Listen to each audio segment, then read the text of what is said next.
Chers amis, frères et sœurs, bonjour, bonsoir. Mon nom est Ketli Charles Desjoie. Aujourd'hui, on va lire pour vous le livre Événements des derniers jours. Jésus non seulement nous a laissé cette belle promesse, je reviendrai, mais il nous a aussi montré comment nous préparer pour le recevoir dans la paix. Cet ouvrage fait partie de ces instructions. D'une manière claire et impressionnante, ce livre nous explique que nous vivons les derniers jours de l'histoire de cette terre.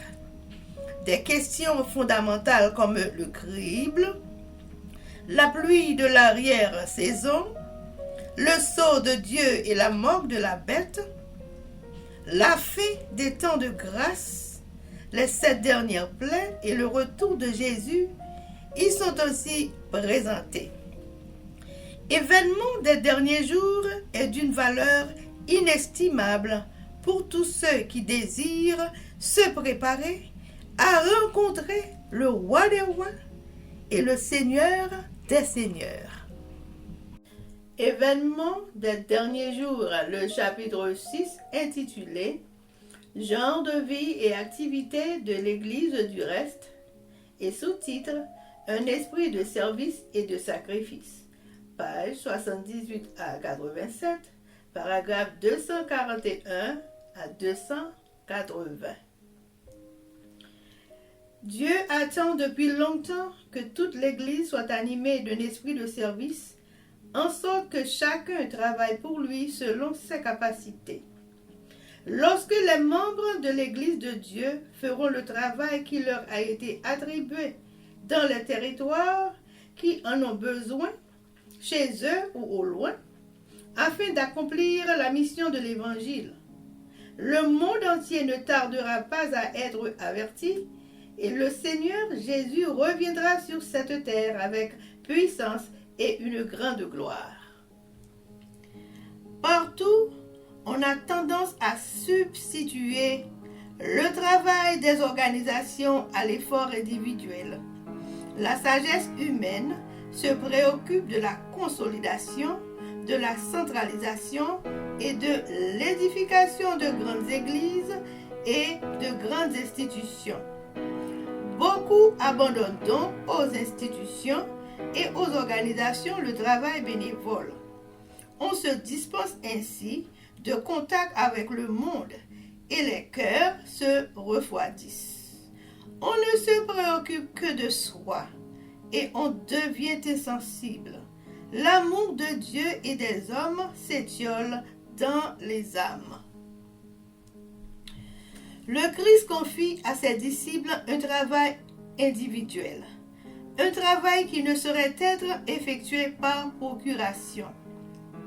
Le ministère en faveur des malades et des pauvres, l'annonce de l'Évangile à ceux qui se perdent, autant d'actions qui ne doivent pas être abandonnées à des comités ou à des organisations caritatives.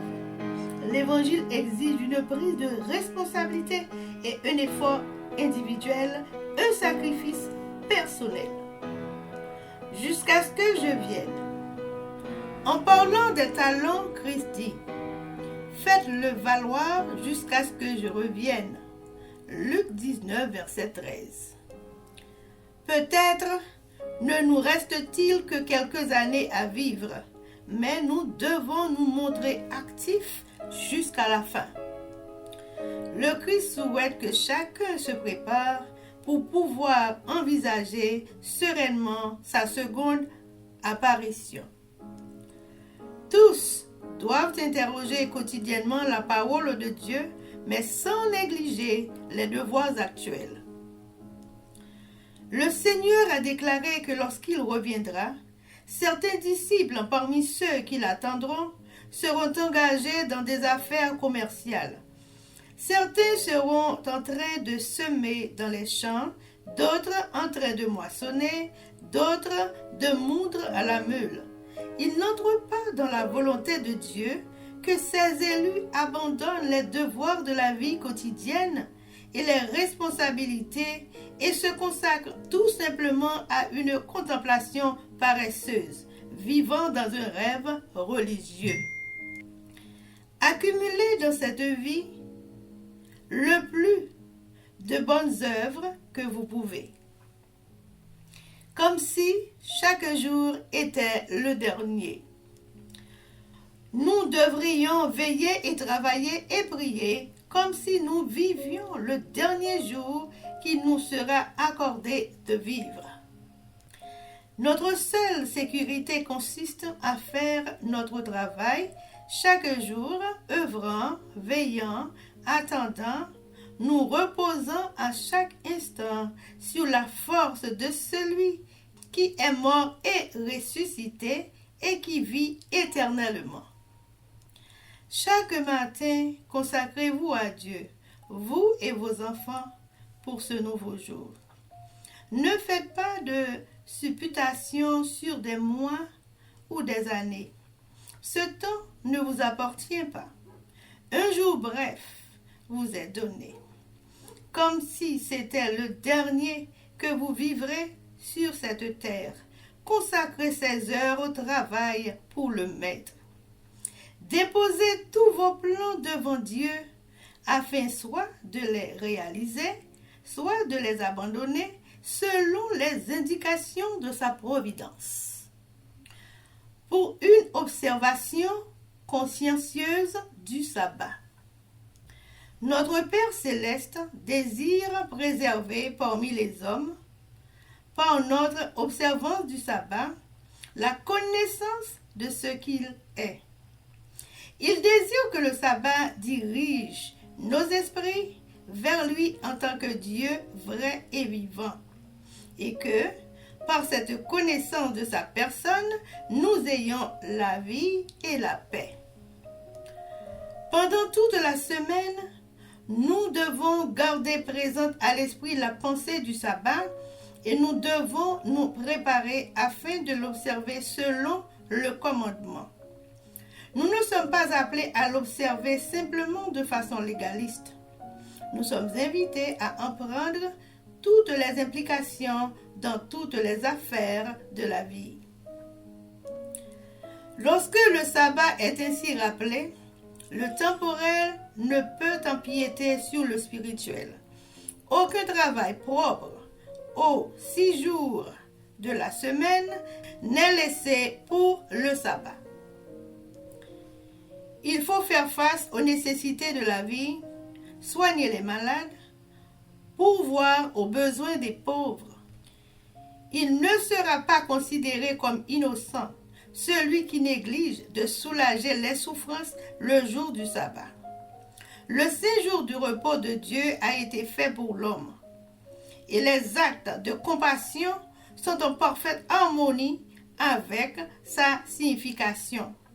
Dieu ne désire pas que ses créatures souffrent, ne serait-ce qu'une heure, alors que cette souffrance aurait pu être soulagée le jour du sabbat ou un autre jour. 1898. Fidèle dans les dîmes et les offrandes. La dîme est consacrée, réservée pour Dieu lui-même. Elle doit être apportée à son trésor afin qu'elle soit utilisée pour l'entretien des prédicateurs dans leur travail. Lisez soigneusement le 3e chapitre de Malachie et voyez ce que Dieu dit au sujet de la dîme. Le Nouveau Testament ne répète pas la promulgation de la loi de la dîme ni de celle du sabbat, car la validité des deux est prise en compte et leur profonde signification spirituelle expliquée. Le Seigneur appelle maintenant les adventistes du 7e jour en chaque lieu à se consacrer à lui et à faire vraiment de leur mieux, compte tenu des circonstances, pour aider à son œuvre. Par leur libéralité, par leurs dons et leurs offrandes, il désire qu'ils expriment leur appréciation de ses bénédictions et leur gratitude pour son pardon. 1909. Faites des dons posthumes et de piètres substituts de la bienfaisance pratiquée quand on vit encore. Les besoins de l'œuvre ne cesseront de croître à mesure que nous approcherons de la fin des temps. Nous sommes mis à l'épreuve dans ce monde afin que soit établie notre aptitude à la vie éternelle. Personne ne peut pénétrer aux cieux avec un caractère souillé par l'infection de l'égoïsme. Dieu nous éprouve donc ici-bas en nous confiant des possessions temporelles, afin que l'emploi que nous en ferons démontre s'il est possible de nous confier les biens éternels. Établir de nouvelles institutions. Certains diront peut-être, si le Seigneur revient bientôt, quel besoin y a-t-il d'établir des écoles, des sanatoriats et des fabriques d'aliments? Pourquoi nos jeunes auraient-ils besoin d'apprendre un métier? Le souhait du Seigneur, c'est que nous ne cessions d'améliorer les talents dont il nous a gratifiés. Nous ne pouvons y parvenir sans nous en servir. La perspective du prochain retour du Christ ne devrait pas nous conduire à la paresse. Au contraire, elle devrait nous pousser à faire tout notre possible pour la bénédiction de l'humanité et pour son bien. Une grande œuvre doit être accomplie à travers le monde entier et ne permettons pas à personne de penser que, parce que la fin est proche, nous n'avons aucun effort spécial à fournir pour édifier les diverses institutions requises par notre cause. Lorsque le Seigneur nous ordonnera de ne plus faire d'efforts pour construire des lieux de réunion et d'établir des écoles, des sanatoriats et des maisons d'édition, alors le moment sera venu pour nous de nous croiser les bras et de laisser le Seigneur terminer son œuvre. Mais maintenant, l'opportunité nous est donnée de montrer notre zèle pour Dieu et notre amour de l'humanité. 1900. Le travail médical missionnaire. À mesure que les agressions dans le domaine religieux priveront notre nation de ses libertés, ceux qui défendront la liberté de conscience se trouveront dans des situations difficiles. Pour leur propre bien, ils devraient, tant que l'occasion leur est donnée, acquérir des aptitudes en ce qui concerne les problèmes relatifs aux malades, à leur cause, à leur prévention et à leur traitement. Ceux qui agiront ainsi trouveront du travail où qu'ils aillent. Ils trouveront des malades, beaucoup de malades souffrants qui auront besoin d'aide, non seulement parmi ceux qui partagent leur foi, mais aussi très largement parmi ceux qui ignorent la vérité. 1892. Je désire vous dire que bientôt, on ne pourra plus faire aucun travail d'évangélisation par la prédication, mais seulement par le travail missionnaire médical. 1901. Les enfants de Dieu ont à cœur leur santé. Il m'a été montré que la réforme sanitaire fait partie du message du troisième ange et lui est tout aussi étroitement associé que le bras et la main le sont au corps humain. 1867. L'usage du thé, du café, du tabac et de l'alcool, nous devons le dénoncer comme une faiblesse coupable de péché. Nous ne pouvons pas placer sur le même plan la viande, les œufs, le beurre, le fromage et d'autres produits semblables que l'on met sur la table. Nous n'avons pas à nous attaquer délibérément à ces derniers dans le cadre de notre travail. En revanche, les premiers, thé, café, tabac, bière et vin, et toutes les boissons alcoolisées, ne doivent pas être pris avec modération, mais exclus de notre alimentation. La vraie tempérance nous enseigne à nous abstenir entièrement de ce qui fait du mal et à user judicieusement de ce qui est sain. 1880. Le repos. L'air pur, le soleil, la sobriété, le repos, l'exercice, un régime approprié, l'usage de l'eau, la confiance dans le pouvoir divin, voilà quels sont les vrais remèdes. 1905. Tout ce qui affaiblit la santé diminue aussi non seulement la vigueur physique, mais tend à affaiblir les puissances mentales et morales. La complaisance de quelques pratiques malsaines que ce soit rend la discrimination entre le bien et le mal plus difficile et, par conséquent, affaiblit la résistance au mal.